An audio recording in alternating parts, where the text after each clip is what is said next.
বৃহস্পতিবার enumeration form জমা দেওয়ার শেষ দিন। সেদিনই ২৬-এর বিধানসভা নির্বাচনের প্রস্তুতি বৈঠকে বসেন রাজ্য নির্বাচনী আধিকারিক মনোজ আগরওয়াল।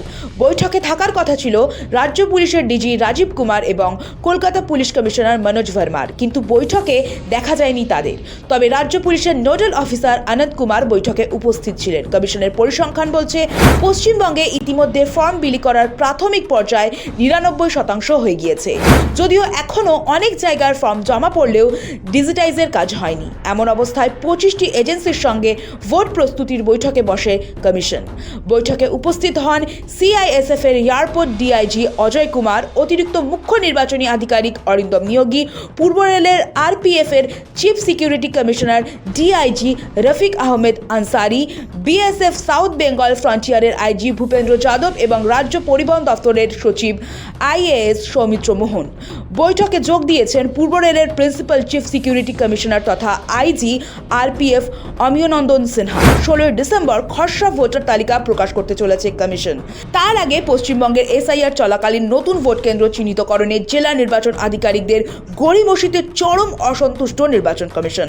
কমিশনের তরফে আগেই চিঠি দিয়ে জানানো হয়েছিল, কোনো বুথে 1200-র বেশি ভোটার থাকলে নতুন বুথের প্রয়োজন। এমনকি বহুতল, housing society, RWA colony, gated community, slum এসব জায়গায় উপযুক্ত কমন এরিয়া বা গ্রাউন্ড ফ্লোরে ঘর থাকলে সেখানে বুথ করার নির্দেশও দেওয়া হয়েছিল।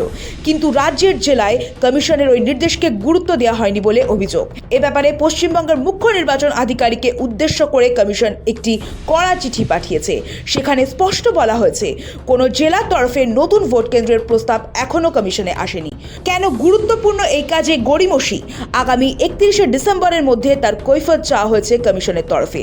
চিঠিতে পরিষ্কারভাবে বলা হয়েছে, নতুন বুথ তৈরির প্রয়োজনীয়তার কথা আগেই উল্লেখ করা হয়েছিল, কিন্তু রাজ্যের জেলাগুলি সেই নির্দেশ মানেনি। কমিশন জানিয়েছে, এই ব্যর্থতাকে তারা অত্যন্ত গুরুতর বলে মনে করছে। এইসব জেলা নির্বাচন আধিকারিককে নির্দেশ, 31শে ডিসেম্বর 2025-এর মধ্যে নতুন বুথ সংক্রান্ত পূর্ণাঙ্গ প্রস্তাব মুখ্য নির্বাচন দপ্তরের মাধ্যমে কমিশনে পাঠাতে হবে। তারপর কমিশন অনুমোদন দিলে চূড়ান্ত রোল প্রকাশের আগে প্রয়োজনীয় পুনর্বিন্যাস করা হবে। সৌভিক সান্যালের রিপোর্ট, সময়, কলকাতা।